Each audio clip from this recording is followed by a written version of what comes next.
തകർന്ന ദേവാലയത്തിൻ്റെ അവശിഷ്ടങ്ങൾക്കിടയിൽ ഒറ്റയ്ക്ക് മുട്ടുകുത്തി നിൽക്കുന്ന ബിഷപ്പിൻ്റെ ചിത്രം വേദനിപ്പിക്കുന്ന ഓർമ്മയായി. മണിപ്പൂർ കലാപത്തിൽ തകർക്കപ്പെട്ട അനേകം ദേവാലയങ്ങളൊന്നിൻ്റെ അവശിഷ്ടങ്ങൾക്കിടയിലാണ് Imphal arch bishop Linus Neli ഒറ്റയ്ക്ക് വന്ന് പ്രാർത്ഥിച്ചത്. മണിപ്പൂർ കലാപത്തിൻ്റെ 1-ാം വാർഷികത്തിലാണ് ലോകത്തെ കണ്ണീരണിയിച്ച ഈ സംഭവമെന്നതും ശ്രദ്ധേയമാണ്. നേരത്തെ മണിപ്പൂർ കലാപം 1 വർഷം പിന്നിടുന്ന സാഹചര്യത്തിൽ 3 ദിവസത്തെ ഉപവാസ പ്രാർത്ഥനയിൽ പങ്കെടുക്കാൻ ആർച്ച് ബിഷപ്പ് വിശ്വാസികളെ ആഹ്വാനം ചെയ്തിരുന്നു.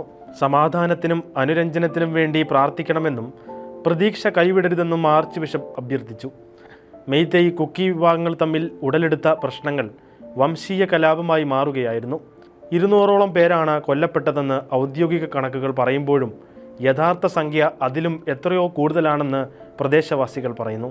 നിരവധി ദേവാലയങ്ങളും ഭവനങ്ങളും അഗ്നിക്കിരയായി. ആയിരക്കണക്കിന് ആളുകൾ പ്രദേശത്ത് നിന്ന് പലായനം ചെയ്തു. സംഘർഷാവസ്ഥ നിലനിൽക്കുന്ന മണിപ്പൂരിൽ ഇപ്പോഴും ഇടയ്ക്കിടെ കലാപം പൊട്ടിപ്പുറപ്പെടുന്നുണ്ട്. പ്രദേശത്ത് നിന്ന് ആളുകൾ പലായനം ചെയ്തുകൊണ്ടിരിക്കുകയാണെന്നും റിപ്പോർട്ടുകൾ പറയുന്നു.